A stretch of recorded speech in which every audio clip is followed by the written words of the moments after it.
5. We are live. Okay. Machegni uru mailongo ni aboksan.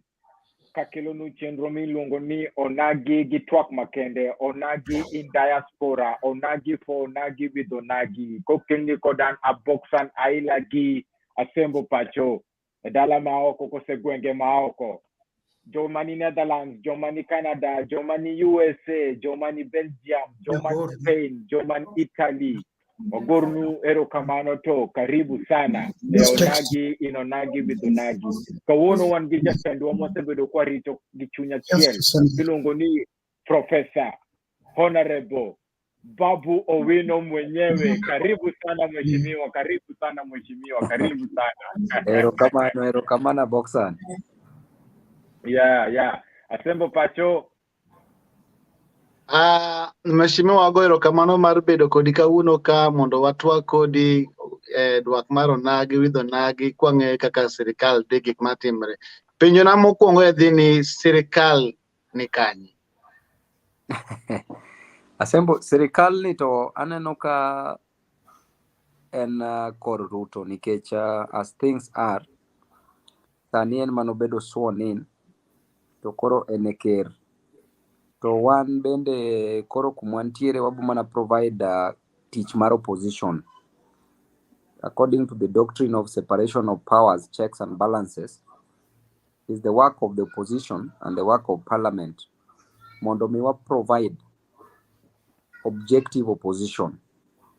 Koro wan kaka the opposition, we will just ensure ni everything ma sirikand ni timo marach, wabo ensure ni watemo correct so that we keep to the promises mane gi make ne jopiny. So as things are, it is too early still to tell, although there is something mane gi promise jopiny dalo campaigns, giwacho ni gibo chiwo hustlers funds. Hustlers fund ni nonego beda grant, not a loan, because the moment it is a loan, then it is business mar the government. Because we see there's an interest rate of around 8% mabedo charged on the loan. So it means that the government is collecting and earning at the same time, is giving loans and earning at the same time. So this is just an online way of doing business with Kenyans. But negi promise, negi bomioji pesa matimo godo biashara. So when you look at the minimum amount which is being given is 500 shillings. Literally 500 shillings, and you are expected to repay this money within 14 days. The maximum is 50,000 shillings. When you look at 500 shillings, what business can 500 shillings do, honestly? Kata usom toro kenyal. You want, Kata usom toro kenyal usom tora. Kata usom tora mondo midhi chaki kao stock mar 500 mi nyiew jiko. Mi chak godo timo godo biashara mar mtura ni. Jiko kende kata wheelbarrow mane ginyiso wani gin jo wheelbarrow. Wheelbarrow en pesa di. Is around 3,500. Koro kikao 500 shillings, mano matiende ni jogi nenti managi business mind to in lack of a better word, to pilfer or expropriate money probably from Kenyans. But even 50,000 Kenya shillings can do something though. But you see, ni 50,000 ni, the more money you want, the higher levels, the higher channels you're likely to face. But even 50,000, for you to refund within 14 days. Mano biashara mane miseti momose cha make profit within 14 days. Dongino kama no tek kabisa. Koro matire ni gini en biashara. Gine magitimo biashara. Wano kwa team biashara. Koro kaka ja odbura ma tiju tija oversight. Guse fwenyo ni pes asla fund sosne en mane kaka jo mane parliament ma monde matimo oversight mang'iyo ni sirikal timo kama to pesa gigolo kama. Kaka ilmu bunge pesa ni ogol kanye? Kata pesa ni okwang'? Asembo ingeni pesa ni was never budgeted for. To a bunge everything is budgeted for. To pesa ni neonge kumora mora. But ineno ka recently CDF not one wa CDF. Correct. CDF per year is 44 billion. Hustlers Fund nobedo capped at 50 billion. And then ineno kaka gichando wa release of CDF as at now. Matiende ni jogi literally negikaka pes CDF ema gitimo godo gini. When you add 1 plus 1, you literally get 2. Koro pesa ni enena pes CDF. Kwa dhi mbele e CDF mimulo no. CDF Yes. no seni konyo dhano mang'eny, ok kata joluo kende. Being constituency mari, iting'o Atwara, iting'o Onagi, iting'o Abandu, iting'o Acholi, iting'o Turkana, iting'o Teye kanyo. To jogi sekonyo maonge ubaguzi ni ma ng'ata mok ng'ata. Ere kaka koro sani itiyo ma CDF to onge? Sani tich bedo matek kabisa because I can tell you ni a constituency level, MP is more effective than even governor. True. Tineno ka CDF ni emanwa tiyo godo kwa miyo nyithindo bursaries mondo dhi e school. An onge gima important na moingo school. Nikech wacho ni ki close the door, ki close the door of a school, ti open the door of a prison. But ki open the door of a school, ti close the doors of a prison. So literally, kawa educate nyithindwa, to education being an equalizer, mbele kanyo iboneno kanthiwa gi boyudo employment maber, kata gibo bedo self-employed, kata gibo venture in different fields. Personally, I study actuarial science, ta study kendo law. To yudo ni adonje politics. To but gima nomiya this opportunity and politics. And school, sorry. Gima nomiya opportunity mar donje politics is school. Were it not for school, dino kadhi, dino kawuok Kisumu, dino kabiro Nairobi at the University of Nairobi. Dino kabedo student leader, to dino kachung MP. Koro school emomiyo antie ka. Koro yudo ka school ni, it is very important. To pesa mwamiyo ji in a slum ji onge pesa, ji onge biashara. Kacha ng'ato nyalo gombo kata tho, to onge kata pesa monyiewo godo tol moderego. Literally onge pesa kabisa. To ananeno ni CDF ni osekonyo kabisa, nikech yudo ka every time ma oyaw school, jonyuol bire office, to gibiro mang'eny in numbers. Last time namiyo ji around 15,000 bursaries. 15,000 bursaries, mago 15,000 families. Koro you can imagine seche makoro pesa ni onge. Seche moriemb jogi koya e school. Ka nyathini tire ot to janyuol ne onge tich, how long will it take nyathini to catch up syllabus ka seche ka jopuonj pod dhi mbele gi puonjo? Koro mano in terms of school and in terms of bursaries. To CDF ni kende mwatiyo godo gero godo skunde bende. To CDF ni bende e matters mag security, like security high mast, police station within an area. That place is too insecure, inya decide to imed a police station. But yudo ka teach tek kabisa seche ma CDF onge. Yes, Asembo. Wacho security kanyero to koro abiro mane boma kama intiere no. Yes. Nukone serikal ninyoko ni kazi ni kazi. To kijende kanyo winjo ni kazi to kawo mana pala to beti to bonde to koro ideyo mon Nairobi ka timayo ji to kepni to ngeta gore Nairobi ka to mae capital city maro ma investors be bire. Uwachi ang'o kaka wabunge? Unu nene utimo nade? Kazi ni kazi. Ing'eni wacha number one kaka sirikal ni kaka nodonjo ne sirikal mar kazi ni kazi kaki wache no. Gin joma nitiere kazi. To kane giseweyo gini open ni anybody nyalo timo gimoro amora ma gidwaro.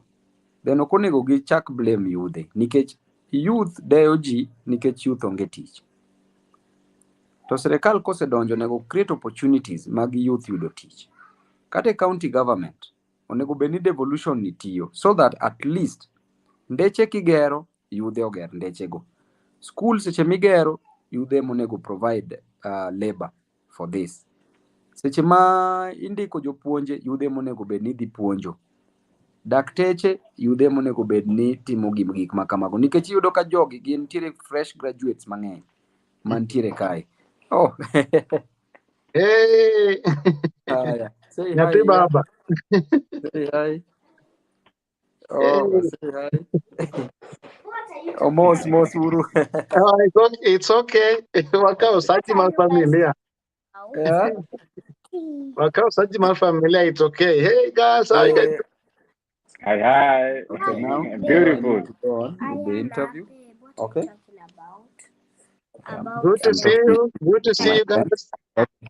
Okay, now you can go sleep. Okay. Good night. Aye. Aye. Mos. Aye, okay. Koro. Sorry, one more Koro sachi mal familia. Mano responsibility. Ochono. Koro, Kare. iyudo ni yudhe deyo ji nikech yudhe onge tich. To generally onego bed ni sirikal no promise ji tije. In fact, ne giwacho ni paia gibo miyo ji tije 5 million jobs. Koro waneno ka wasechopo almost the third, fourth month ka. Pod wadong' gi around over 6 months. Koro kochopo 1 year wabo chako penjo gi ni to 5 million jobs manu wacho ka eregi. Okay. Koro generally wach kazi ni onego bed ni government bende protect her citizens. Ok wanyalo support bende mondo yudhe bende wuog ni dhi chako deyo ji because gionge tich. Mano ok make sense at all. Because youth moro moro onego bed ni manyo yo moro monyalo loso godo pesa moko chuno ni nyaka ode ng'ato. Nikech seche mayo ng'ato gireni iyudo ni ng'ani kata kadok e ode to lemo ni bende marach ka. Koro inya paro ni in happy as at that moment, but tomorrow's problem koka nyalo escalate mang'eny nikech imayo ng'ani en oywak. Ochalo iwacho ni otenga chamo to uwi. Gogi uwi. Uwi nege kata ogwang' chamo to tho rome. Koro onego bed ni yudhe omany constructive ways manyalo loso godo pesa. Kik wadeji, kik wainji, kik wanegji. Kanyo ero, sirikand mar kazi ni to. Uko ni yudho many gik ma ginyalo loso go pesa to yudhe gi odonje tije mag waiters, waitress, security, gitimo tije mabeyo ma decent jobs kaka e bar to sirikandu ma county government ma intiere Nairobi no loro beche ma ji time biashara ma gilotho yude pesa. Usetime ang'o e wach ni kech gini affect thousands and thousands of youth, waiters, security men, chefs, name them. So many people involved in these restaurant businesses.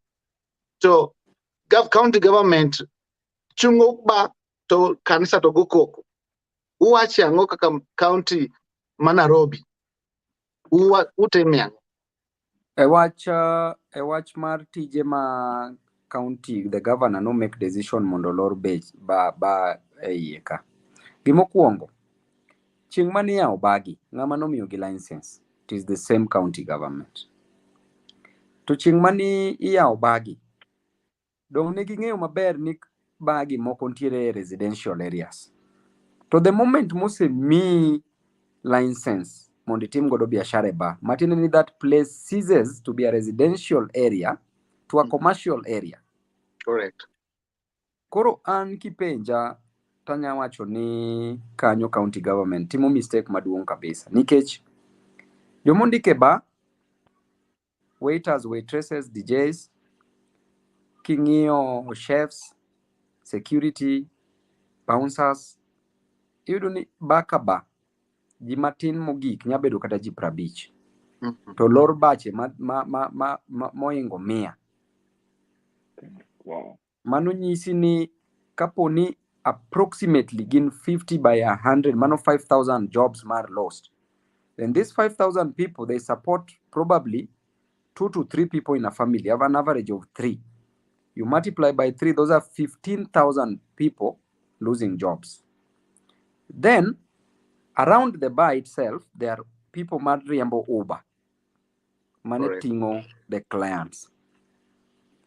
Kanyo bende gi lose jobs. Nentiere joma ne uso tong gi sausage gi chiemo bende around kanyo. Ma ng'ato kosechamo muna to biro to bilo gimoro mondo bed soba. Jogo bende lose jobs. Nentiere joma supply chiemo e bagi. Ma supply a lot, ma supply ringo, ma supply nyanya, kitungu, jogo lose jobs. Koro yudo ni on average over 50,000 families to 100,000 families. To jogi bende ma ka gintie town ka gi support ji dala. Right. Jodala go bende mane depend kuomgi. Kata ka nyathi moro dhi e school, nyathino koro ok nyadhi e school nikech onge source of income kuom jok man principals manochung' negi mane oro negi pesa. Koro ma was a very wrong decision. Nen decision manobedo made out of emotions. If you ask me, nonego bed ni county government wacho ni gigi walor for 2 to 3 months mondo sound proof this bar. Then after that, iduogo make fresh application mar license. Wadhi ng'iyo ka bende ni follow instructions magwa mag gigi ok gone ji koko. Then iweni iyawo bani. Lakini lore alora ni wacho ni koro waloro ba mondo mi oneni ka ng'ama is an angel. Gino is not good at all. And personally, na address the media about it. Na wacho ni we should not allow beche gi mondo lor. To advise the governor ni mondo rethink decision mano make mar loro bagi. To ana wuon, ana product of awach ni a minibar. Wantiere gi baya odwa kana uso changa. Yeah. Koro ng'ata ma tije ba, ng'ata ma waiter kaneno gi tanenra, kang'ira taneno gi. Ano kanya advocate mondo lor ne jogo anything. To kano wach ni kazi ni kazi. Koro waloro kazi no nango. Yeah. Koro neno ka iwacho do ngere wacho ni when it starts wrong, it will always go wrong and it will end wrong. Koro they've started on a wrong foot. So by Murphy's law, when one thing goes wrong, everything will just go wrong. Koro jogo to mess. Nikech as much as serikal koro margi, onego bed ni gikonyo jopiny. Nikech serikal en mar jopiny. Serikal ok en margi actually. Gin custodian mar serikal on behalf of jopiny. Gimako ne amaka jopiny kanyo. Jopiny e wuon serikal. Koro jopiny ok onego bed frustrated with that. Clear. Okay. Kamano. Koro mheshimiwa an gipenjo moro ka. Yes babana. Kar gima notimore bang' yiero cha gino pod litnwa kaka nanto pod lit na nyaka sani otama kata amini ni waonge kanyo, waonge serikal lit ndi. Koro advice minyamiyo wa kaka wan jok mane nigi geno ni serikal ni to marwa. Nikech joma ng'eny diaspora koni pod gini lit negi seriously. Nikech ne gichano ni baba kokawe to wabiro dala. Tunyeni sani koro gini obayo wa. Lit pod wan gi lit. Serikal be timre kaka timre ni. Inya ko chunywa nade kaka ng'ama koro nyamiyo jo azimiyo geno. Kata jo baba geno. Gima nyalo nyiso kane jo Israel nodhi gol Egypt. Negi suffer very much e dala Pharaoh, Egypt, e Misri, kuma ne gintiere. To kano gol gi Misri, kane gichopo e desert, to ne gineno ni desert no tek moingo monego bed ni gidok mana kendo Misri. Ma inya paro at one point ma Moses nodhi kawo the 10 commandments to koduogo to yudo ka ji ochako nyise ni dwokwa Misri, afadhali kocha ne wane maber. Jomoko chako timo timbe manjore. Koro gitene gi decide ni ng'eny gi no decide ni gidwa dok Misri. Yeah. But all in all, eventually kane giwuok kendo ne gidhi mane gichopo Canaan. Mane gineno ber mar Canaan. An awuon kaka Babu Owino, an na campaign ne Baba in 290 constituencies out of 290 constituencies. Nanti at the presidential campaign team. I used to campaign ne Baba from Wednesday, Thursday, Friday, Saturday, and Sunday. I only had 2 days to campaign in my constituency.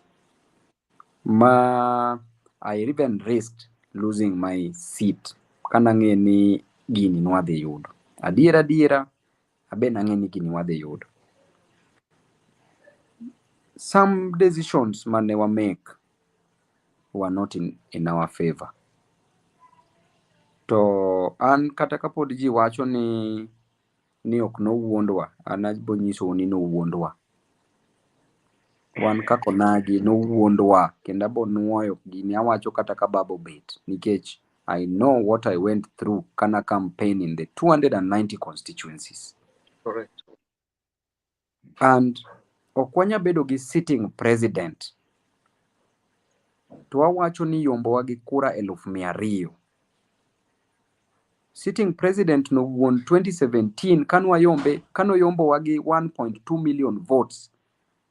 Ka election no bedo nullified, neno kaka no gore kabisa.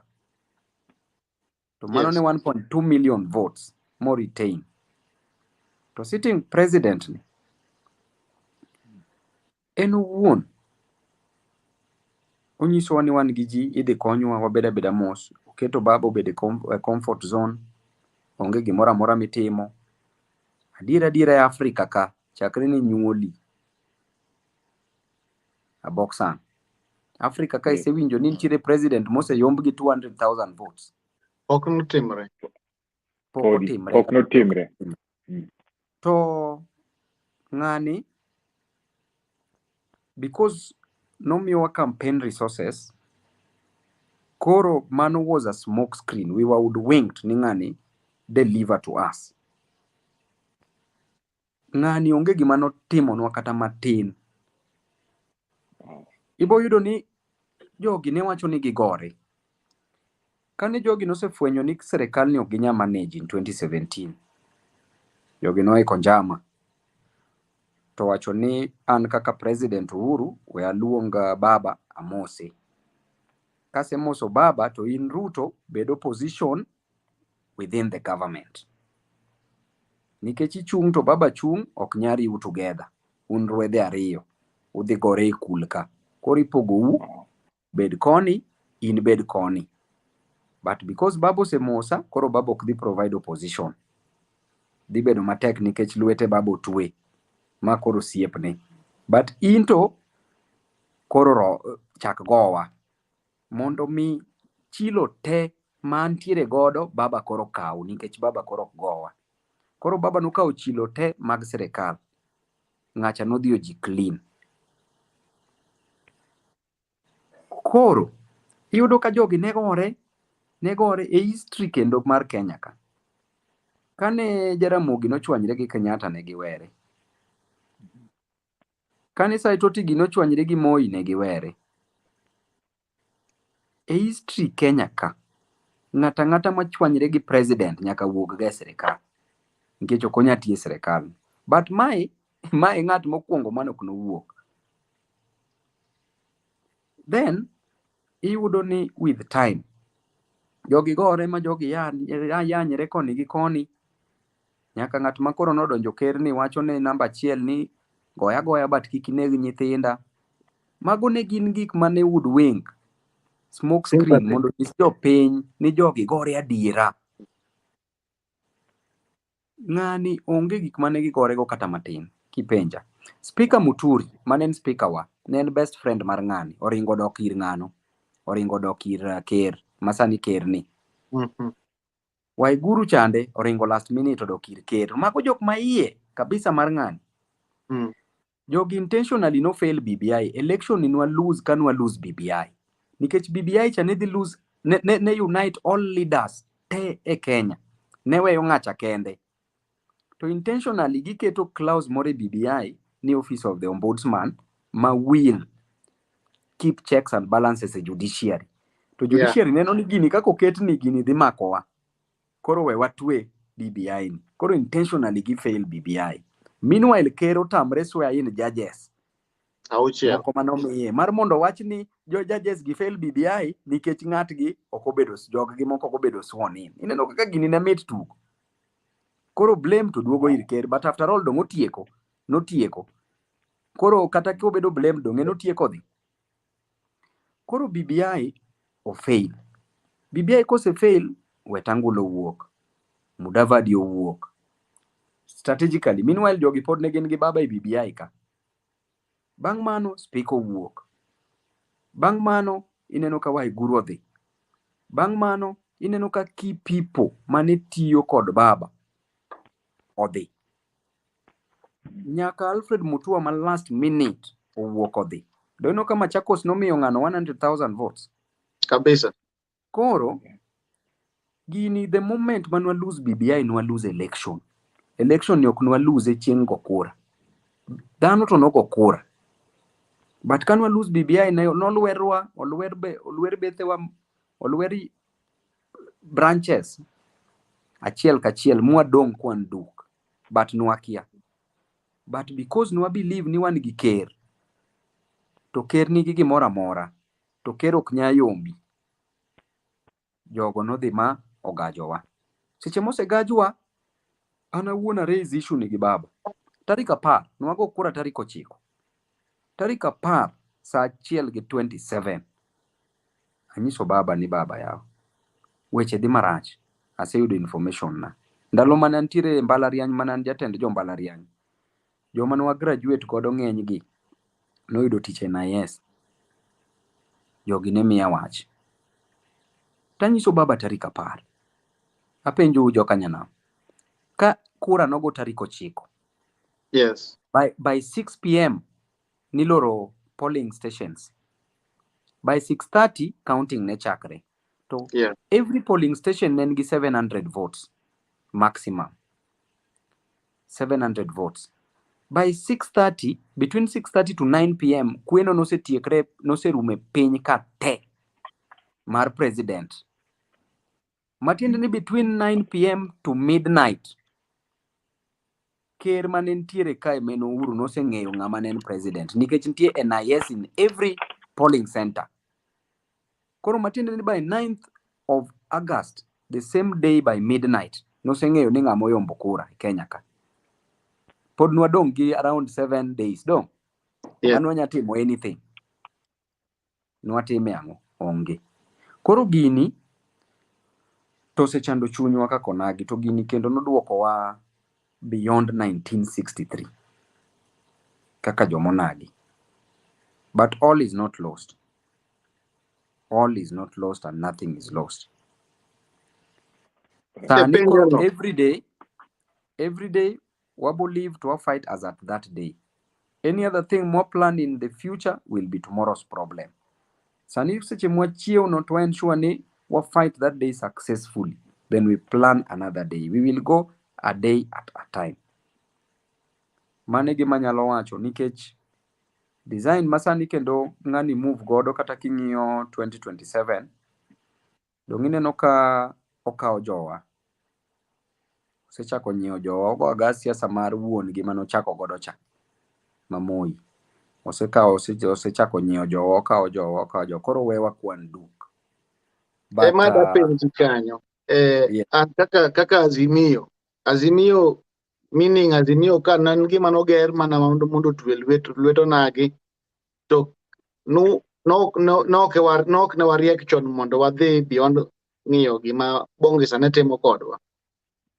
Azimio kae jomoko nosechako ringo ma dhano, nitie jowa moko ma bende joluo mamoko ma koro nyowuok yanyo jakom ma ok anyal luongo nyingegi kae lakini ging'ere luo Nyanza ma koro sani gin giwuotho gi yanyo jakom left right center ma ka gi breakfast en jakom, lunch jakom, dinner jakom, ka gidhi e bado jakom. To gin onagi ma bende gin waneno kaka jotelo. Magi jominya kone yango. Abo nyiso jowago ni Aochwat ni ng'ado mos. Jakom nosetemo kaka ne ng'ama dichuo temo. Jakom no wuonda. But jakom dino bedo president. But jomoko mowuok mago jakom to anyalo nyiso gi ni gitere mos. Ntiere language moro maduong' madwa tiyo godo to but onge nyithindi. Iwacho ni siandani en siandani kata en gi guonyo. Baba no e marwa. To watere atera mos kaka onagi. Sani one need mondo wabed united. Wariwre uru moingo gimoro amora kendo ever. Riwruok no ema dhi konyowa mbele ka. To kwa bedo isolated, we will be fattened and slaughtered while fat. Koro anadwa mana ni mondo wariwre uru kaka onagi.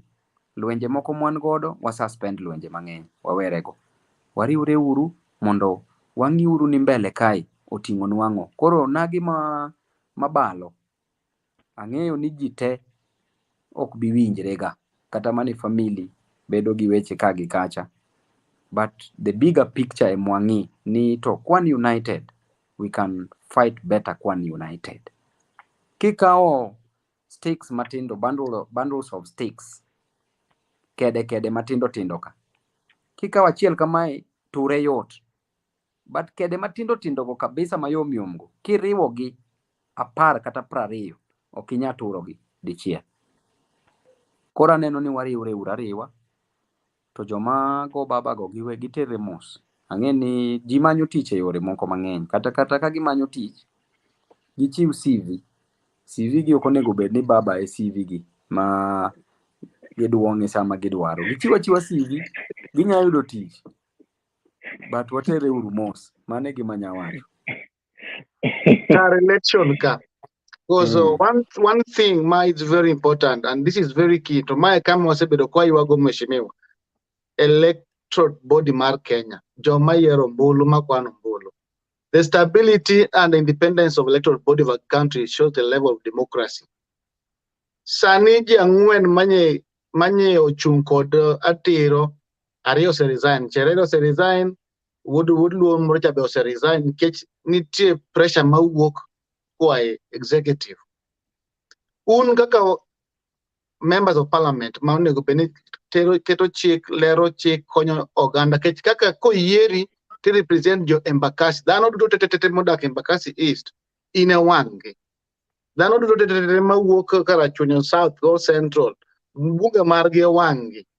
Koro un gini osebedo maliet ma ji ang'wen manochungi ratiro ka sani koro ochwak pier gi mach giwuok e kom ka.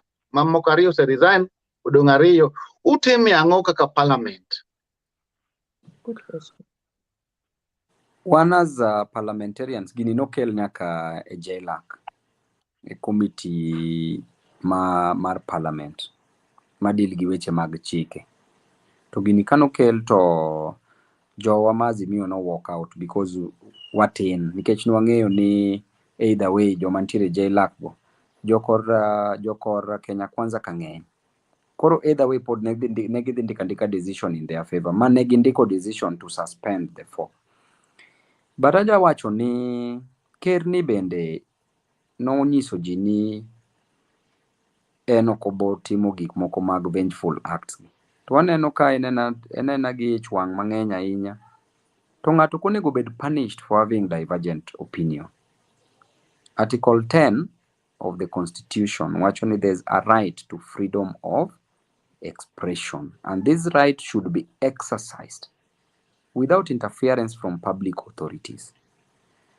Koro yudo ni ker ni the fact ni ji ang'wen ka nigi divergent views to gineno ni they should be punished. Mano is Machiavellian type of politics. Mawacho ni loyalty should be rewarded in installments and disloyalty punished instantly.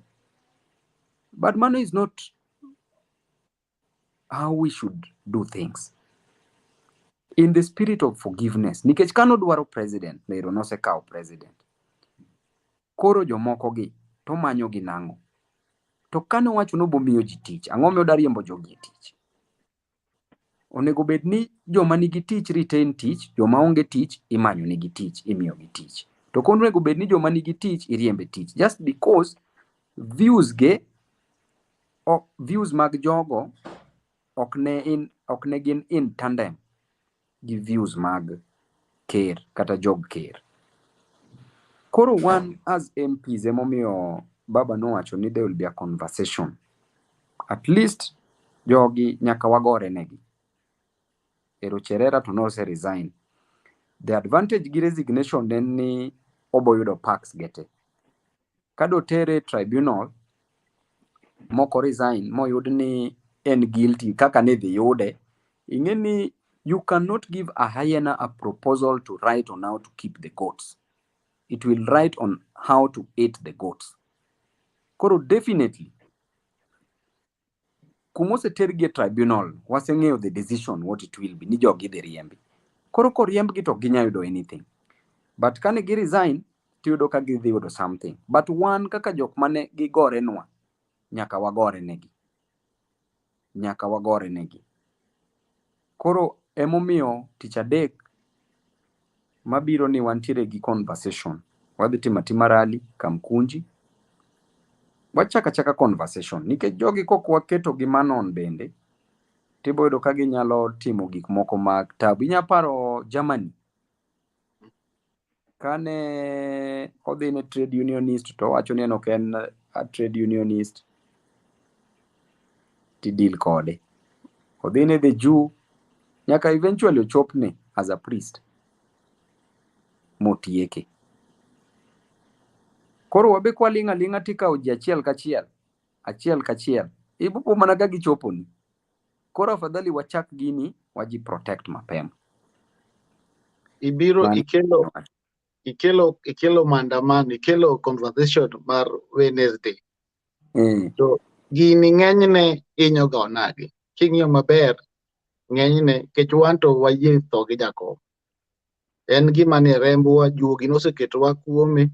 En gima inyowa kata e ng'anyo mokalo ma 2017 ji notho mang'eny ma onagi ma sirikal no nonego.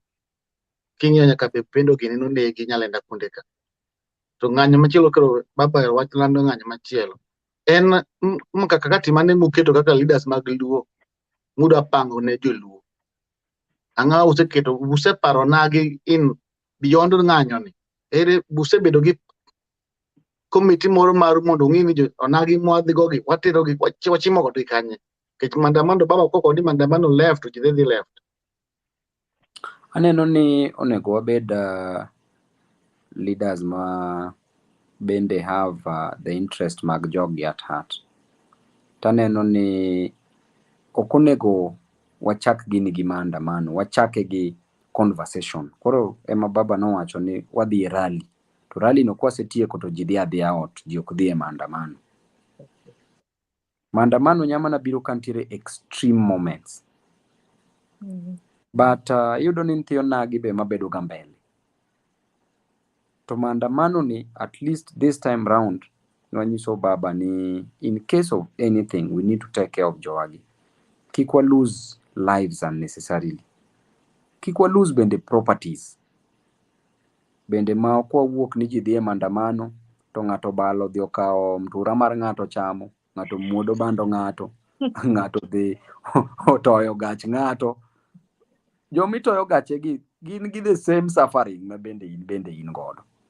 Tiyudo ni maandamano mwadhiyegi ji bende biro gi paro mopogre. Iyudo ni nyaka serikal ni bende oro kata ji 200 kanyo ni un dhi ucham bando ji. Dhi uto geche ji. Koro iyudo ka gima nochako maber rumo marach. Nikech weche ng'eny e iye ka. Nitiere conflicting interest e iye ka. To adwa ni this time round watem kabisa kaka leaders makata an bende nasenyiso jakom ni wang'ni seche mwatimo gigi kik wa lose lives, kech life achiel no is important to us. Kik waketh properties mag ji. To jakom bende is in line with my thinking and the thinking of other leaders.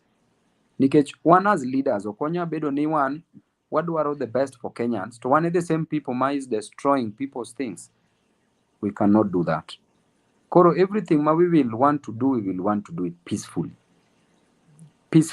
and internationally. Picketing, demonstration is even recognized and enshrined in the in our constitution.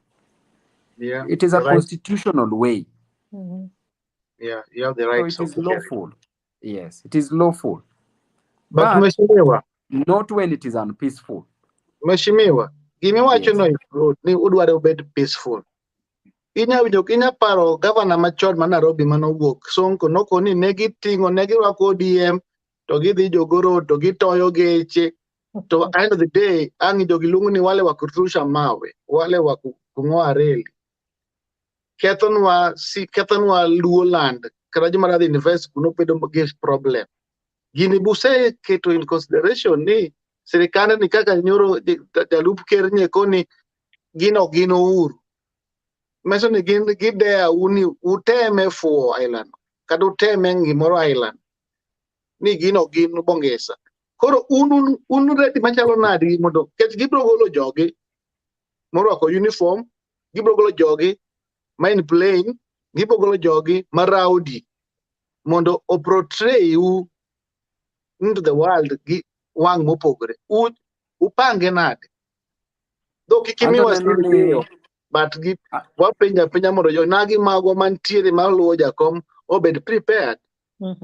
Ananeno ni gimoro amora mopango maber ng'ato bende nyalo pango gimoro marach ei. To bende kwadhi gimano kwaketo mano in our mind bende kwabochopo kumwadhiye. Aneno ni gimoro amora manosebedo ga maber pok nobedo ga mayot. Gimoro amora mosebedo ga maber pok obedo ga mayot. To threats ma jalup ker wacho go mago to hotea mane giwache Supreme Court. Nikech chuo te okwobo wacho ni wan koro wadaluore because koro oketo police mbele. The same police go ema ne deal kodgi the last regime kane poni ne gin joma genuine adiera. But because negi niano sani koro gibet kuma gibete kaka ker gi jaker gi jalup ker donge kamano. Koro kang'wa wacho ni kang'o bwogwa to waseketo iwe tiendewa onge kumwabo dhiye asembo. Ananeno ni wane rach ma ginyalo kelo no mondi kwabo gauge ni okay kara rach ni nyalo chopo this level. Okay. But waseneno joma worst than jogi. Idi Amin ne en worst to nodhi. Nwantiere gi Gaddafi ne en worst to nodhi. Nyocha kae king'iyo Sudan al-Bashir ne very dangerous to nodhi. Koro ano kane gimoro amora ma wanyaluoro. After all, asembo. Koro kalda loso ka koro jaluo ma bende nigi pride bende e matin. Either way you are dying or you will die. Either way you will die. But at what age? We're wondering ni natural circumstances, an act of God, emoka ongimani, at the age of 95, do. Wami 95 years. Koro kawe 95 years no, gole yiki masani. Koro anan 35 sani. Ki golo 95, 35, adongi 60 years. Koro adong mana only with 60 years to live. But 60 years sounds as so many years. But multiply 60 years by 365 days. 365 days in 1 year. Adongi literally around 21,000 days only to live on earth. But either way, you watch only momento mori. Either way you will die. Koro kaka wanonagi toto kinya bwogo wago. Kato bed mana jalup ker manowuok kanye. Toto konya bwogo wago. Ta leader bende kise choose ni na leader. In leadership nintiere ni nyaki make decisions, because a leader, one, as a leader, be ready at any one time. Inyalo ga kawa asylum. At any one time, a leader no nyalo bende tho. That is a possibility. Number ariyo. Number dek, at any one time, leader inyalo ga tuwe bende. To leader bende nyalo ga enjoy bende life. Koro leadership ni biro gi so many occupational hazards. Koro gimoro amora kane timre, it treat as an occupational hazard and you move on. After all, there were leaders before us, there are leaders during our time, and there will be leaders after us. But the moment you've chosen the path of leadership, a leader must be a servant. For you to lead, you must agree to serve. And in the service, you will have to sacrifice. There are so many things you will deny yourself as a leader for the benefit, for the best interest of others. Leadership is not about you, it is about others. Success before being a leader is about you. But success after being a leader is not about you, it is about others. How positive did you change the lives of those other people? Koro when it comes to buogo jino, jibo buogra buoga mano to onge tabu. But at least Kenya will have to move on.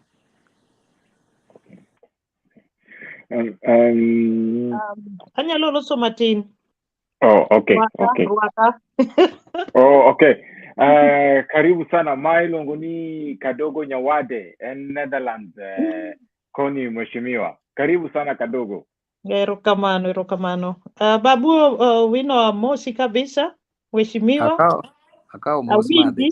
Awinji adwa rwaki kapok gi rwaki, lakini koro ya rwaki moleo. Dholuona ok ber kaka kizungu na, to ok ber kata kaka kizungu ni, koro achanganyisha te. Wan wadak Netherlands ka, an asedak koni higni 32, an nas, to gik mawinjo miwacho go duto en gik mohinyowa kama wantie. Asewinjo mago te, siasa winjo, an nabiro dala especially mondo ago kura. Mokwongo chakre nasea Kenya, abiro mago kura kabet kiny karito ni warwak baba wadhi wamiel. Bahati mbaya mano no kadhowa. Lakini gima adwa wacho, aneno ka joma ng'eyo koni ji chako bedo maluor mar biro dogo dala. Nitie joma kaloso giwacho ni koro dala no wabodhi timo ang'o, to nitie joma osiketo kata pesa mang'eny e businesses kucho. An gi foundation mar education ma nyithindo masomo, nyaka sani wan gi school moro ma watimo, waloso ne gi cho, to wadi paint, ka gik matimo ga pile. To kadwar chako bedo gi luor moro, kamiwacho kanyo ni dudu to chieng' moro botho. Ok wadwa ni ji wachak bedo gi luor moro ni gik mane watimo dalawa kik wachak timo sani, nikech kaka gik ma wawinjo matimore oko. Siasa podi wawacho, nikech kaka ji duto ma warwako nyaka sani ka gibiro, podi wagoga mna siasa, to podi ji winjo gik manotimore, moko iwacho ni let's move on. Kako ohinyowa, lakini gima dwa mno penjo, ere gima wanyalo winjo ka wan koni, mondo kik wabed gi luor gi gik ma podi ma watimo dala. Iketo pesa ni, idwa oro, iwinjo ni jomoko emokawo Safaricom moloji duto te, ichako ng'eyo ni pesa gi no kiboro kucho. Gik matindo tindo manyalo miyo ng'ama poko biro ga dala pile, nyalo luoro kabisa to wadak kumo kwa dwa dak koni. Security mane minyalo miyo wa mna mamos miwach ni biuru, timuru mna gik ma pod utimo, wan to wan kai warito. Gima nyalo nyisi en achiel ni inya yudo ni seche midak oko ka onge any other pressing issue, tiyudo ni ina maber, gi seche moko ngima bende dhi maber. But seche ma gimoro di kumoro, for example kwa wacho wuodwa ma Miguna, tiyudo ni nogombo duogo dala sana, kata ka dala no ne rach, kata ka dala no mach liele, to nowacho ni aduoka uru mana dala. Kano duoke kendo adoga neno koduogo kendo kono. Koro yudo ni kendo dala koni. Ang'o mane rach dala koni ma kendo Miguna odogo ringo. Odok mana ni koro kuma ne ntiere cha mane ber. But all in all, iwacho ni east or west, home is the best. To wan kaka ONAGI, wang'iyo gi thagruok adiera ber. wasechandre, wasebedo in opposition. Koro gin familiar grounds. Ok en gima nyalo buogowa nikech wantie familiar grounds. Mano is hope enough. Ni after all, we've always been a ground, no matter how it is. The forest also remain the same. Monkeys ka bende in the forest, bende gin mana the same monkeys in the forest. Kora neno ni kik wabed worried a lot. Kidwaro invest dala koni, investment depends on kaka how serious you take your business. Although government bende ma bende ok bed run maber nyalo go biashara bende piny. Koro these are the risks ma you can calculate, but not risking in life is risking in itself. If you don't take that risk, you are already risking. Kora neno madhe ni kik waluor duogo dala, kik waluor duogo invest dala, kik waluor bedo proud of kumwae, mae dalawa, to mae kumwa nyalo gero. To every leadership biro gi gik mopogre opogre. Nitie mabiro ma tieko gimora mora, ochalo kalausi. Seche mobiro nyalo ting'o gimora mora modhigo. To madhe bendi ng'eyo ni kwa mabor, iseneno mang'eny. Onge gima sani nyalo buogi madhe. I'm unbuggable. In unbuggable. Kalure gi gik ma ise go through, experiences ma ise go through, the life challenges, but you realize ni every challenge mabiro in life, it's how you treat it. You come out of it as a strong person or as a failed person, irrespective of the government in place. Kata in the government mosekale, iboyudo ni some people failed in it, and majority of people failed in it. Iboyudo ni in the government in the United States, kaka niwacho ni Biden koro nyocha berni. Ndi mana kendo jomoko ma bende ywak ni Biden no bende ok ber negi. Koro there is no single time ma ibo winjo ka ji te winjre ni ka ber, ka chalo nade. Koro naneno ni the way things are, let us face the challenges. Most of the time when you face your challenges, you get a solution. But when you run away from your challenges, challenges will keep following you until you face them. But the issue is not the challenge. The issue is the narrative that comes up, how you handle the challenge. That is what is important. If you handle it wrongly and you fail, people will say you are a failed person. But if the challenge was big and you succeed, people will now praise you as being strong, being wise, being intelligent, all positive adjectives. But all in all, kikwawach ni koro all is lost. Pare niya, nentire gandalo moko mar King Nebuchadnezzar, ji dong nodak adaka. Nentire ndalo mane prophets of Baal ne bedo worshipped, dong ji nodak adaka. Nentire ndalo mane Idi Amin ne chamo nyaka dhano, dong ji nodak adaka Uganda. Wabende gi Nebuchadnezzar na wani. Wabo mana dhi godo mbele. Okay. Yeah. Erokamano kelero nwa mano. Ji kik luor dhi dala. Waendelea mna gi gik mane watimo. Mano ber. Aboksa. Yeah. Oh, okay. Ajim. Okay. Okay.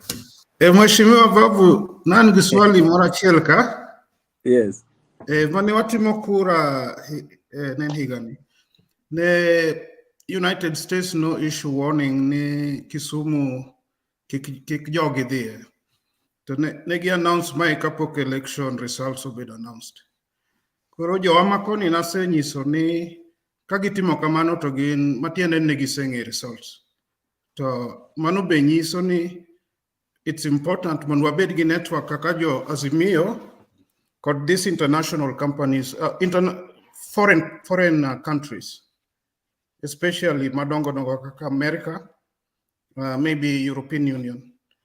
Mondo gik moko wabed surprised nikech a lot of people ne surprised ni America announced ni kik ji dhi Kisumu to results book no work. Koro what are the networks ma build within maybe Azimio with this type of to avoid this type of situations?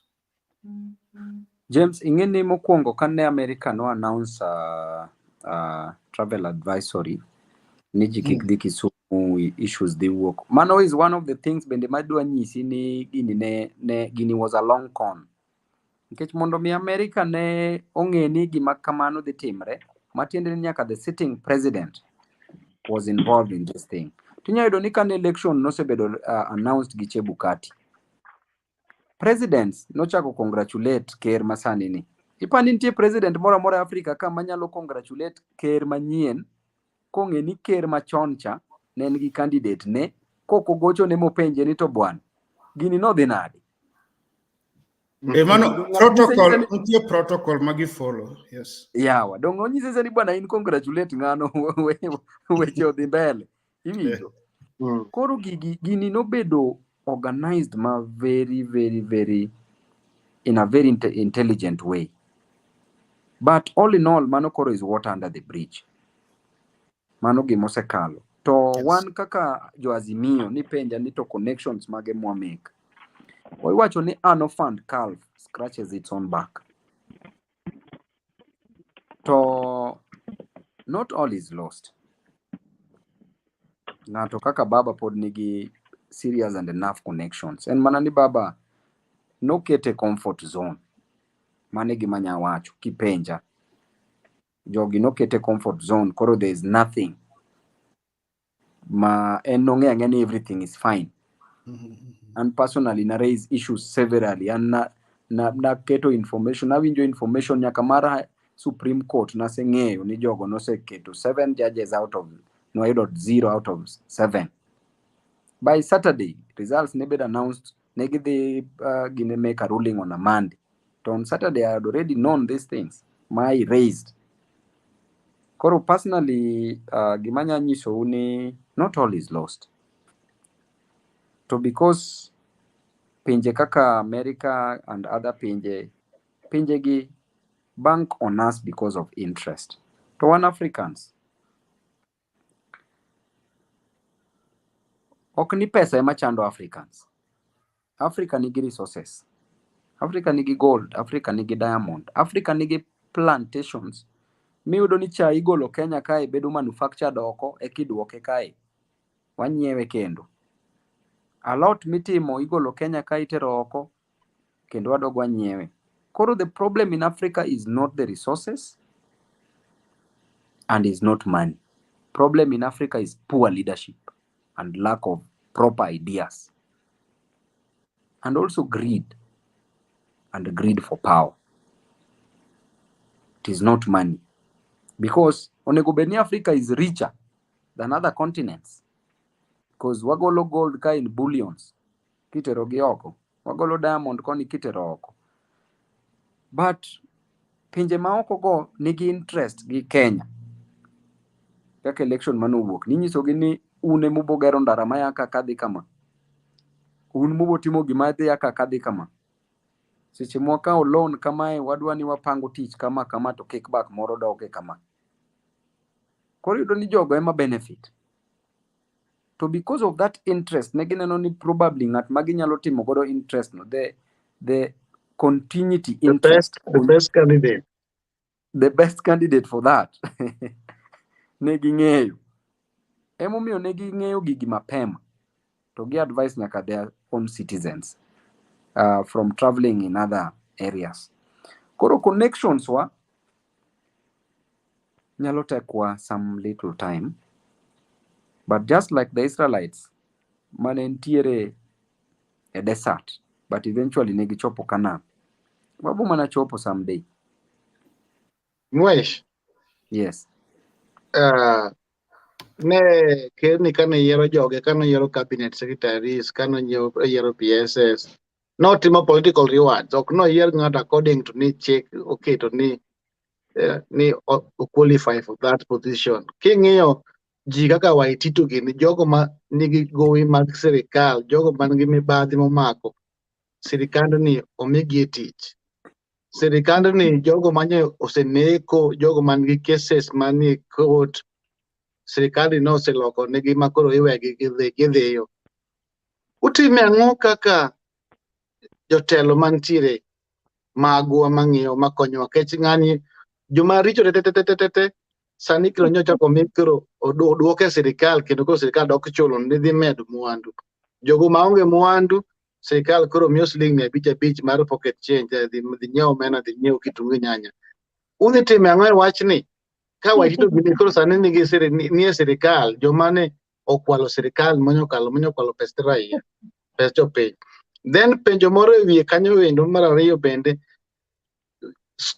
CBC nye gini nyotago jonyuol japuonj cheko nyathi tong gi gweno gi chielo gi timang'o jonyuol ne thagre sani kino sirikal gi new cabinet manyien gise propose another direction mondo jonyuol kendo chako kawo kendo kaka jotendwa jonyuol thagre udhi timang'e wachni kech gini hinyo jonyuol no hinyo kachako ni e wach CBC miwacho no mokwongo, that is a competency based curriculum. Tabo nyisi ni CBC is a very practical curriculum, more practical than 844 manwati moja. Very, very practical. The only challenge ma wantire gi CBC is just one. Need the costing.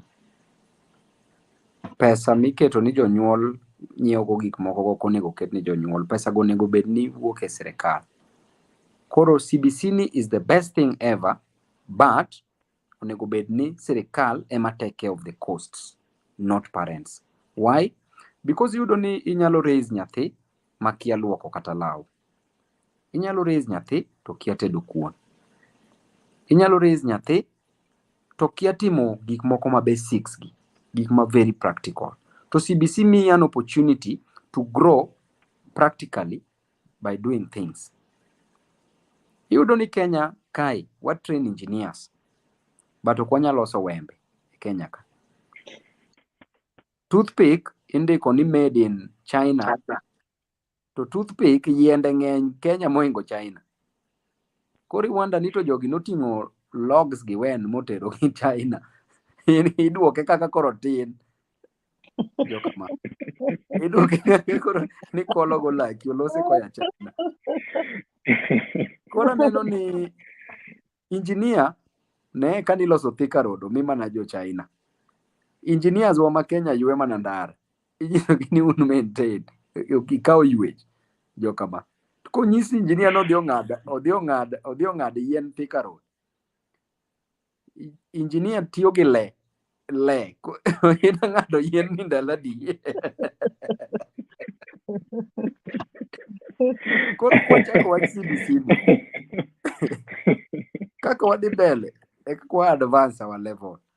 Koro aneno ka CBC to en gima ber, but cost to ok onego ket kuom jonyuol nikech jonyuol wuok kuonde mopogore opogore. Ji wuok kuonde modhier to sana nthi onagi odhier sana. Mondo mi onagi wuok dala machop Nairobi kende, mano pok iwuok Nairobi kidhi JKIA. Mokwongo iya dalau idho punda ng'ado kodi aora. Kiwe punda nitie kumitie gi boda, nitie kumitie gi ngware. Mondo mi ichop idh gari, kiwuok e gari michop Nairobi, transport bende dwa bari ndasika. Fair. Kiwuok kanyo kendo kumilore kendo idhi estate ni. Aya, koro nagi kotho Nairobi kiduoko dala. Onge gima sad, and as a member of parliament, sadness must share with my people kigolo kae kiduoko dala. Iyudo ni ng'ato ne tuo bilo weyo osiptal. Ng'ano mondo mi ogole ka koro tho. Ng'amo tho en ng'ama onge so much value. But duoka dala gima onge value no. Honestly speaking, ji itimarambe kata dibich. Eki yud mana mtoka. Ikwongi clear bill bende imako body no. E muchari ni ok gol nyaka ichul bill. Kia kanyo kokuchako choko. Kia kanyo yudo konagi ni bende pok nogedo dala. Kokudwa gedo nonagi ni bende dala. Disco matanga be nyaka kendo koro ji dunyre kama koka ji ok odunyre disco matanga. Jaluo bende koko chieme liel. to ni liel no nwae mana gi dhowa nono koko yo ni ngano koro okun moingo kata wege liel koro yudo ni wuoka Nairobi kidhi dala ka ng'ato osekalo tek koro wan onagi wachandre matek sana koro costs gi moko mag CBC gi onego wene government mondo mi nyithindo to proceed gi CBC ni. It is more practical. Which is a very good thing, Machimeo. I agree. Government poko ka wabo timo nadi. Ngeni an ka winjo school nikech ana support ga children gi education. Ta winjo late. Ka government oko ka okanyo to January ka idhi orna barupe ni nyathini dwa dhi e school dwaro pesa. Kaka tiyo ka kenda kamayo kanyalo wacho nabo nyalo. It's very painful. Ka government oko ka okanyo wabo timo nadi kaka joko nagi ma wadak oko gi. One. Omakre wakonyo. Jogi no wacho ni gidhi review CBC ni to one of the solutions monego bed ni gikele review no en ni government to take care of the costs ma kok gikelo mano to in parliament apani wadhi keto our voice to push for that, which is very very important. To ubende kaka pod untiere oko kono no madhi kuminyalo konyo tema hand that giveth receiveth.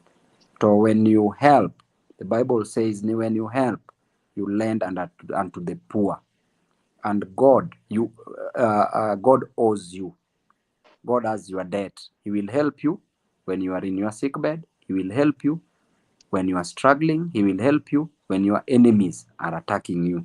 The Bible says. So when you have a heart to help, just help, irrespective of how the government is, irrespective of who is willing to help and who is not willing to help. Because when you help, you lend to God.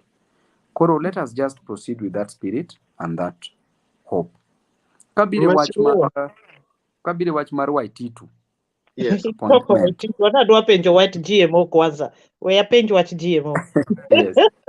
Ntie gima wadwa tidhi konyo gine kuma wane dala kujo kama wacho ni onagi thagore no ang'eyo be aneno giga gidhi chako puro koro wan ang'eyo nadi ng'eni an akia agriculture adhi konyo gi gin gidhi puro to wamiyo gi gik ma seeds ma gidhi puro I don't know komo what to ibo ng'e nadi inyalo ng'eyo nadi seed mar jemiyo to maonge ibo ng'e nadi ni mae maber to manok maber ntie ng'ama control koso nikech wanyalo bedo ni waparo ni wakelo gik maber to wakelo gima koro wawacho ni ok dwa nodonj e Kenya. Anaparo ni when it comes to issues of seedlings to wabed more local. Not unless somebody has scientific background on on how to know a GMO, genetically modified organism. Not unless somebody has some background on how to know. You might not know.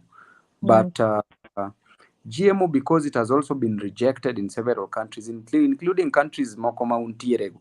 Ng'enygi GMO no bedo rejected because it is associated with cancerous cells. The more you consume it, the more cancerous cells. Koro health-wise, it is not good. Emomiyo most of those GMO foods in the miyoga animals. Imiyo animals kunde ma oko go. Tiyudo ni Kenya koni because kech ng'eny. Koro ing'eni either way ineno ni tho. Kaka Moses Kuria na wacho ni either way ineno ni tho. Koro afadhali yieng' mondi to no bed tomorrow's problem. But iboyudo ni eventually anachamo kech babu anachamo kech kuon mar yelo akia ni pare koso nuonge anya paro kabisa no kitedo to ne waringo oko wan gi kech sama gidwa tedi dhi oko nikech odum kibiro tichamo ng'ama chamo simit ne wakalo ko wan Kenya kasani lakini seed ko ema dwa ng'eyo if there is a difference manyalo ng'ato kosikel ng'amo ng'eyo kapok omino dio ped. It is better to involve joma can easily know about it. Because looking just by the naked eyes, somebody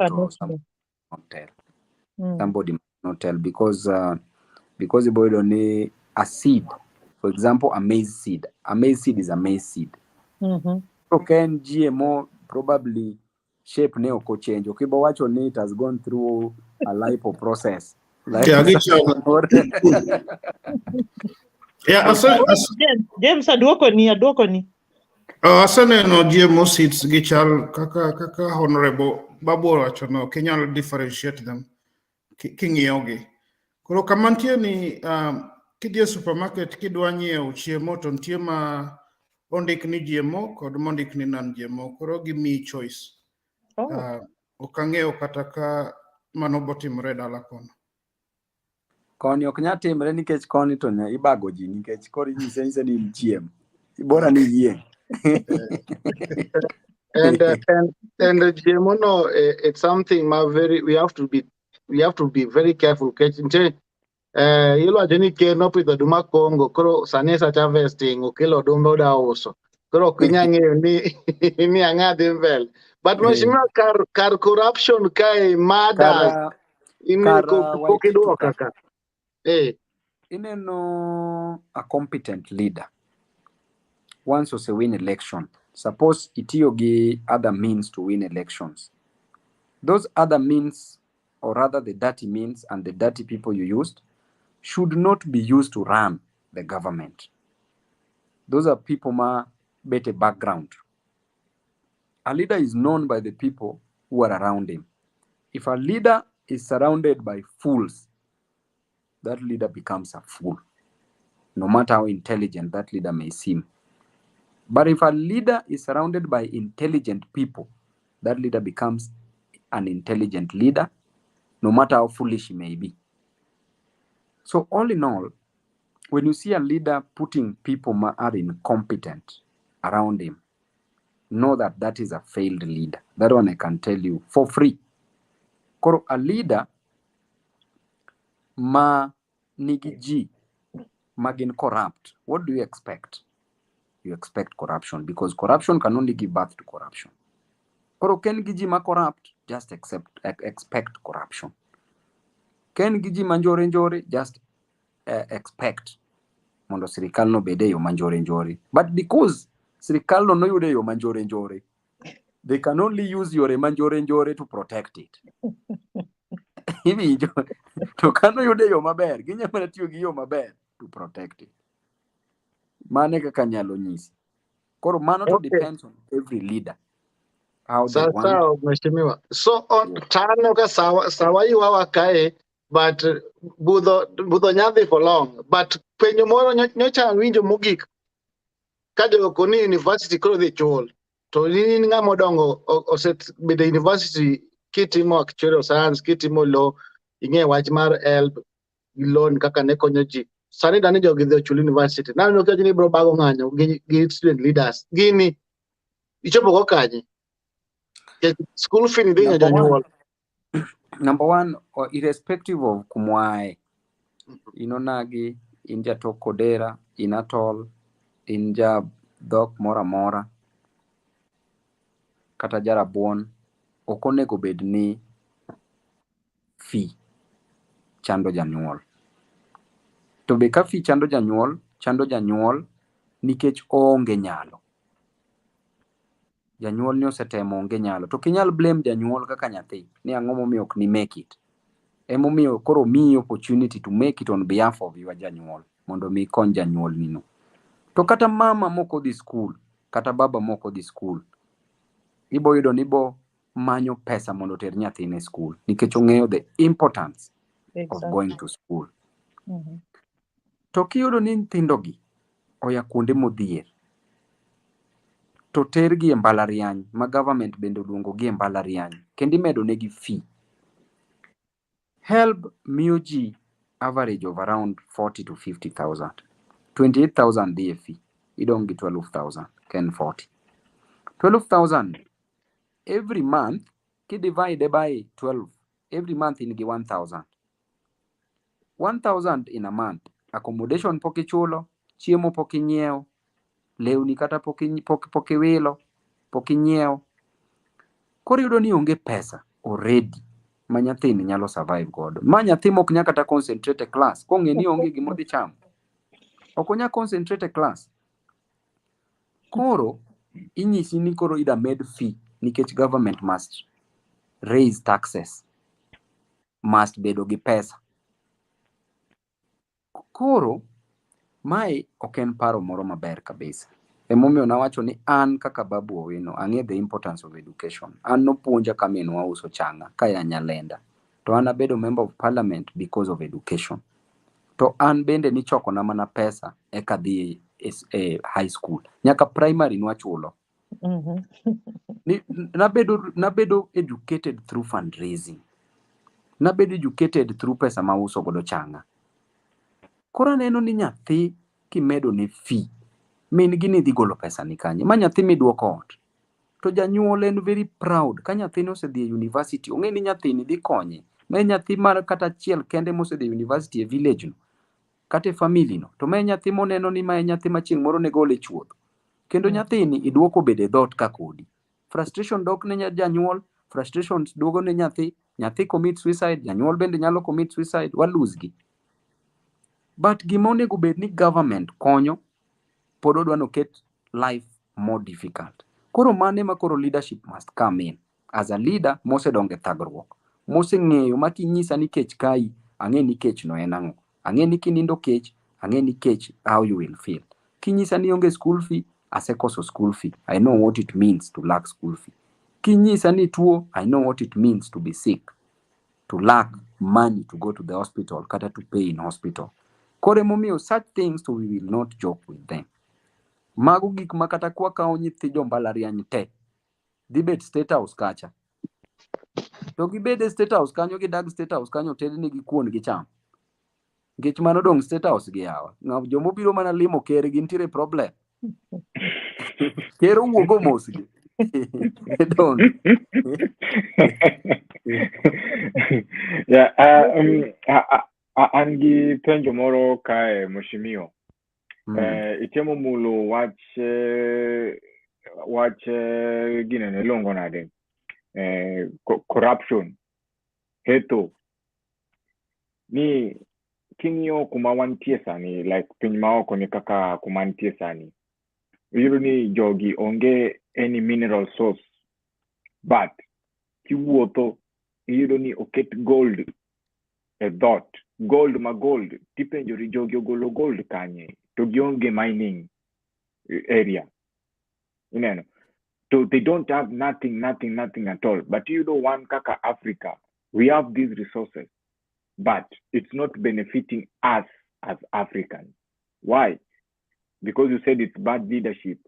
Ere kaka wanya fuenyo jogi, mwa riemb gigite mwa watini koro. Wadwa jok machal kama. Ngama corrupt ni okwadwa. Wadwa ngama kaka Babu mondo telnwa nkech wang'eyo our resources will count. Neno. Kinyo, sorry to say, let me quote this. Kinyo Magufuli, wach Tanzanite. Tanzania mane timo mining cha. Nodhi oriembo joga te, ma joko duoko ne pesa go. But negi duoko nus. Bang'e nyalo rengo. But nowacho ni jogi benefit giriyowa. With our own resources, somebody else is benefiting. But you don't need nogoe gi pinje maoko makoro, we don't know. I don't know what to say. Katami onege katanoto. But you don't need magi resources ma African igo, but okon African. But you don't need jatela chilari ogo deal gi pinje maoko. Ne. Koro Nywana de kama. Aboksan. Yeah. Number one, in The Wealth of Nations, a book written by Adam Smith, Owachoni, it is not by the benevolence of the chef nor the brewer that you get to eat your dinner and drink, but it is by their interest attached to it. That is capitalist.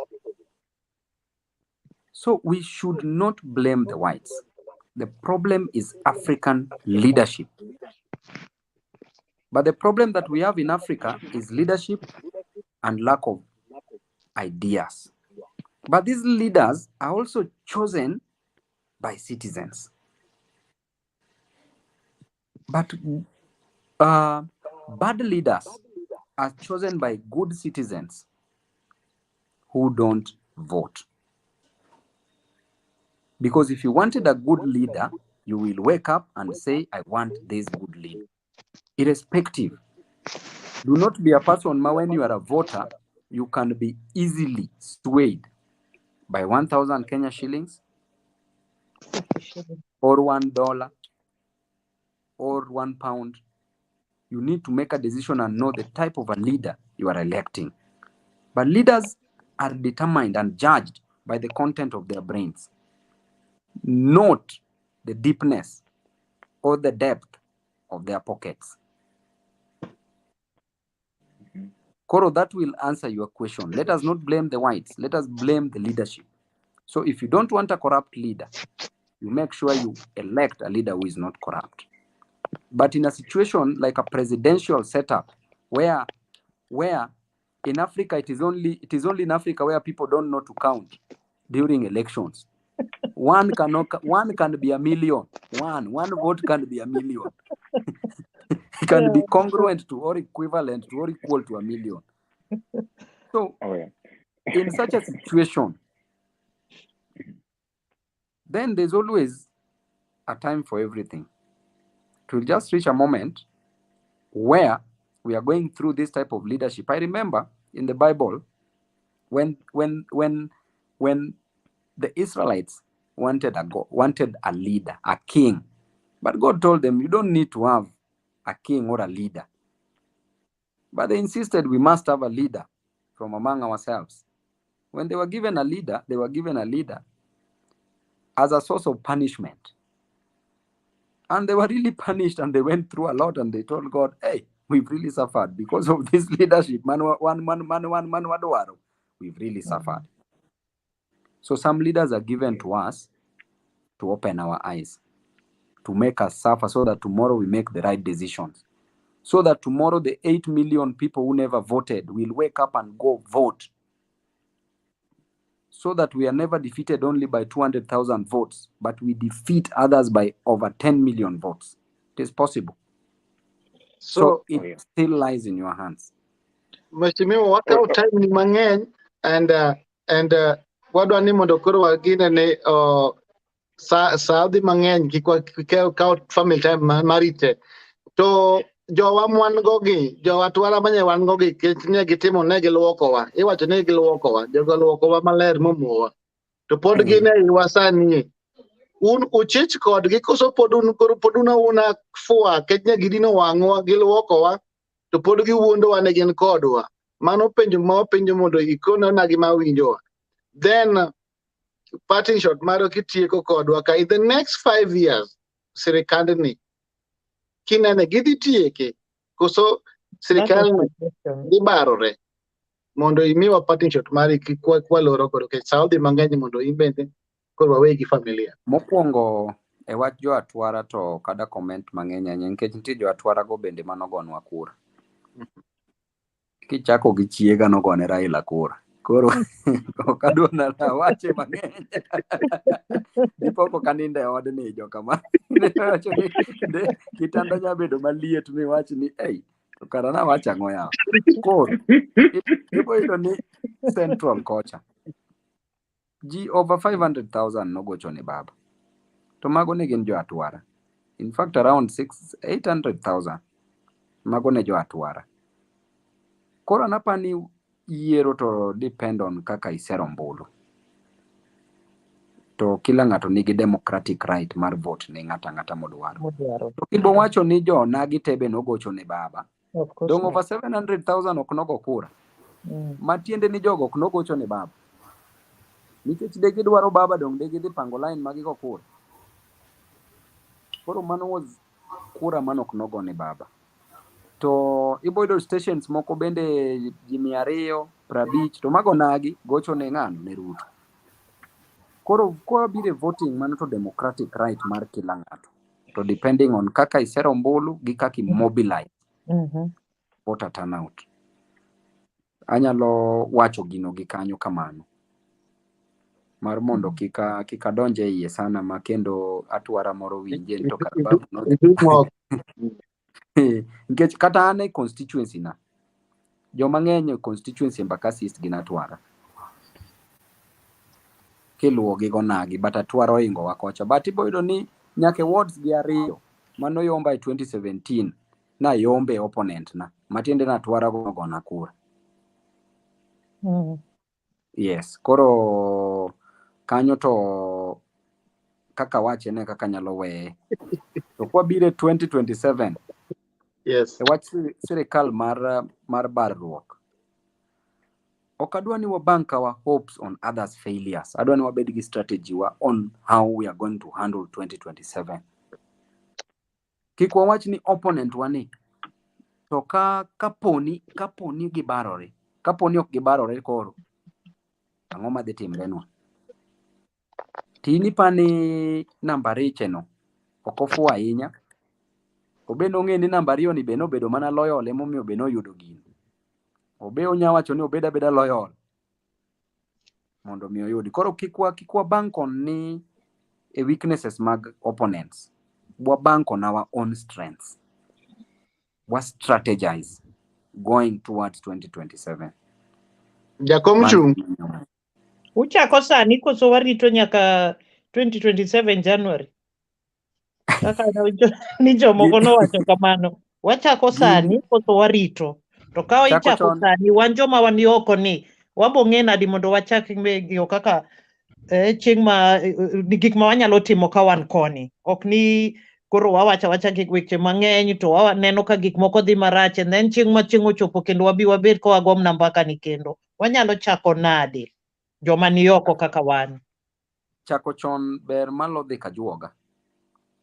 Koro gimwadwaro 2027 wachako mana sani.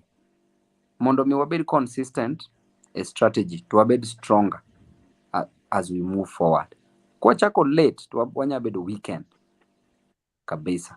To wach mar ni penjo mar jakom kachung. Mano to question ma jakom manyalo duoko. As at now. And it is tomorrow's problem. It is not today's problem. Today's problem en kuhakikisha ni ji dhi school, ji yudo tich, ji yudo medicine, ndeche oger, fresh water nitie, to nagi oriwre. Mane gima nyawa. Mheshimiwa wago erokamano sana kuom donjo kawuono mondo ilos kodwa itwak kodwa miwa pacho maandamano pok ochakre but en conversation madhi chakre on Wednesday ka watieko ni mondo imiwa ilos go nage maneno kata mawinjo kuonde mopogore opogore chieng' moro kendo kwagoendi bende idonja yie mondo ilos kodwa kwapimo kaka piny dhi kaka piny ringo gigo matimore kapok watieko boxing. Oh yeah.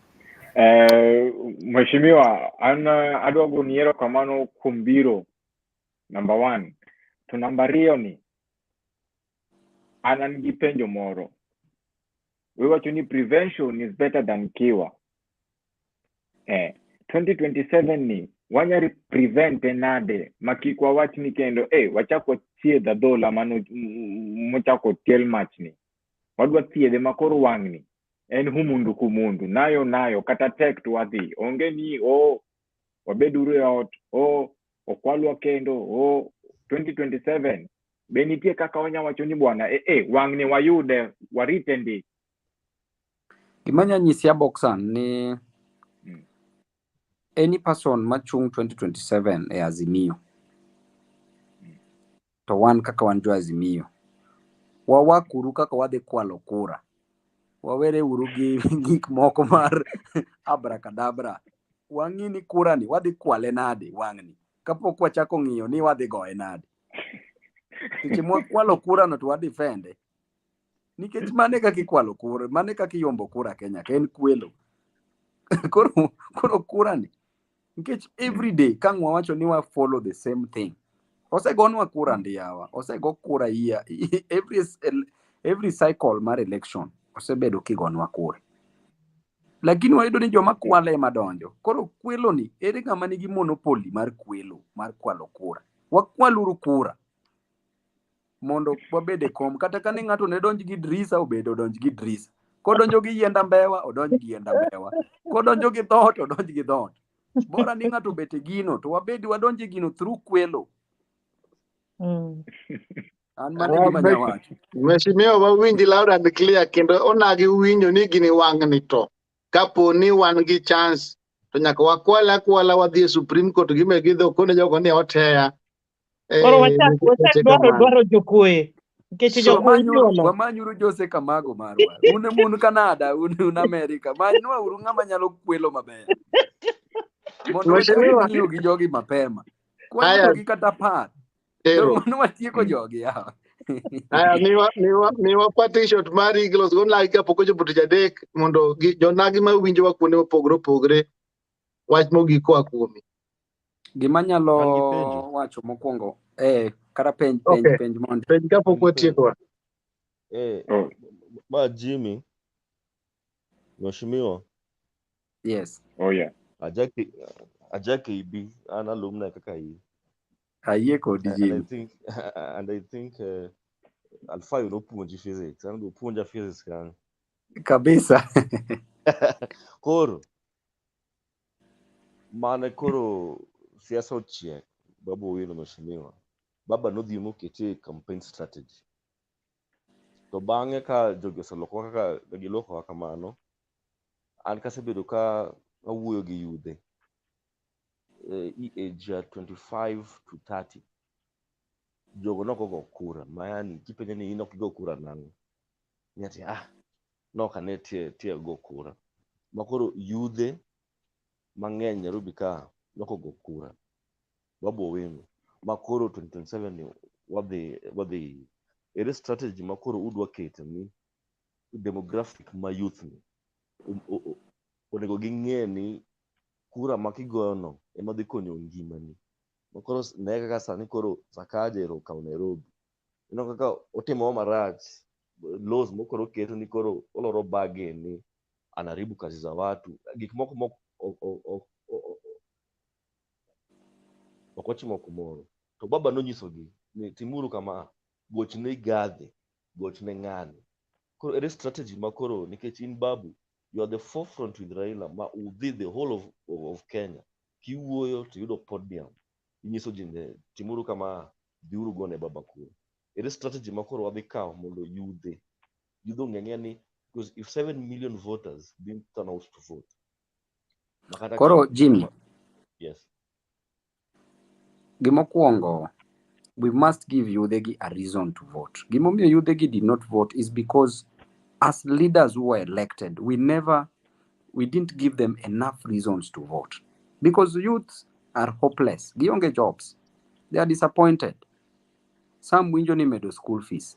They don't have a reason to go and line to vote. Therefore, leaders in various areas, especially the Azimio leaders, they need to work from the MCAs. They need to work for the people. From MCAs to MPs to senators, governors, women reps. They need to work and deliver and give people a reason to go and line and vote. Mano is the fundamental reason.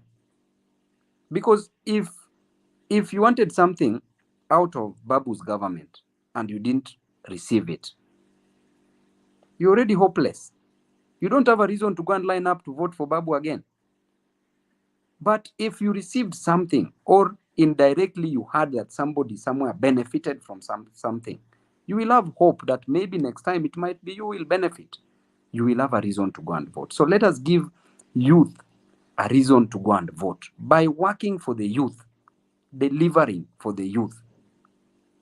That is sufficient reason for people to turn out to go and vote. Mano ka regime. Koro gima dwa nyiso onagi mogik ni wan kaka onagi sani wan offense. Ang'o momiyo wan offense? Nikech nyocha wan gi geno to nyocha luokwa. Nyocha mawa. To all is not lost. Wabeduru gi geno, wabeduru gi hope. Let us lose everything, but never lose hope. That hope no, Emma will take us to different places. Sani, we seem like we are isolated. But there's a reason why that isolation is coming into being. There's a reason why God wanted the Luos to be isolated. So that we can sit down as Luos, as Onagi. Mondo wahavura conversation. Mondo wawachni as Onagi, now that we've been isolated, what do we do? Then an orphan calf scratches its own back. Wabeduru kako ONAGI, let us be united than ever. At least this is an opportunity for us to be united. And this is an opportunity for us to know that all is not lost and one day things will go our way. So let us not lose hope. We've had the worst. We may still expect the worst. But for the sake of our children and our children's children, let us do our best as at now. But let us be united. To our leaders, ONAGI, let us ensure we help our people. If you have an opportunity to give bursaries so that our children can go to school. If you have an opportunity to employ somebody in your office or create an opportunity for somebody in another office, please do it as a leader. If you have an opportunity to bring people together, let us bring people together. Let us not divide people. That's all, and God bless you all. Erurukamano, ninduru gikwe, nyakawaro mkendo. Kapo kibi, mheshimiwa. Kapo kibi. In 2027, where do you see Embakasi East? So, bentie project moko mitimo achela rio kamae, maybe mundo do pinbo ngeni, mheshimiwa karitia kari. Okensiasa tu. The reason why I was re-elected, and I was re-elected with 57,000 votes against 26,000 votes, is because of my work for the people. As I speak, we've managed to construct a total of 56 roads in Embakasi's constituency.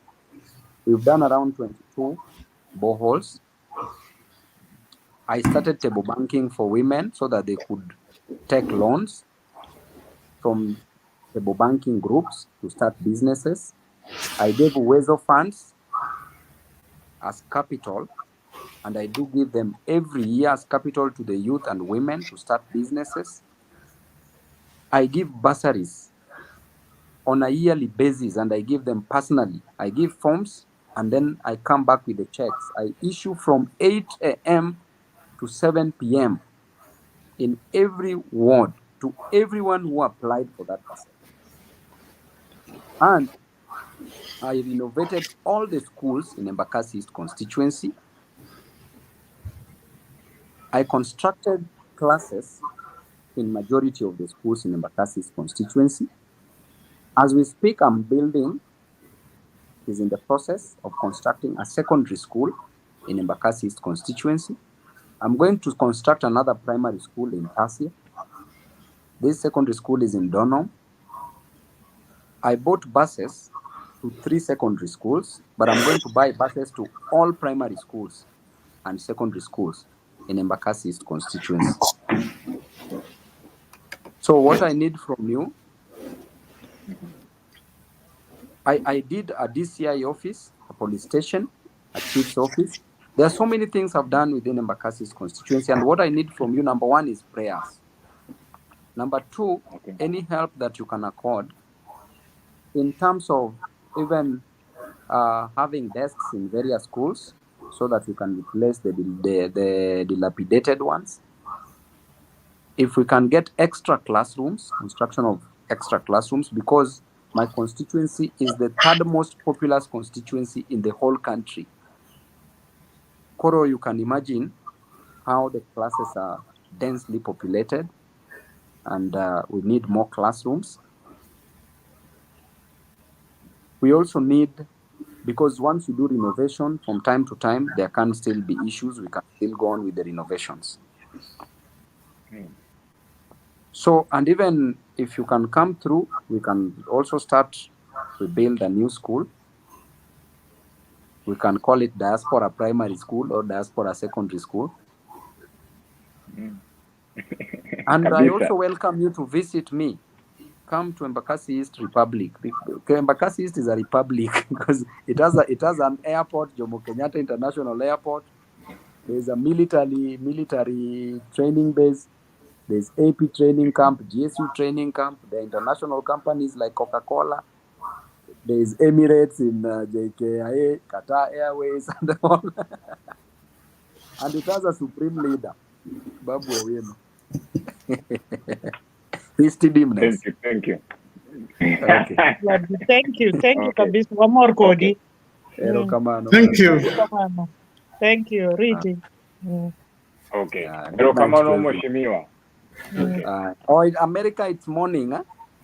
Okay, no. In lunchtime. Lunchtime, 9 hours. En Sabirio Sani. Okay. Kamantian Sabirio Sani be. Sani, you watch Mpira. Sawa. Ibili mwanida land chieng' moro waborwaki maber kabisa. Kabo bira bumanyo contacts waboloso. Kata koni bia. Ero kamano. Ube kubiro koni to you let me know. Okay. Wachame urumbuta. Kamano. Okay. Okay, really. Yeah. Ero kamano. Okay. Aye.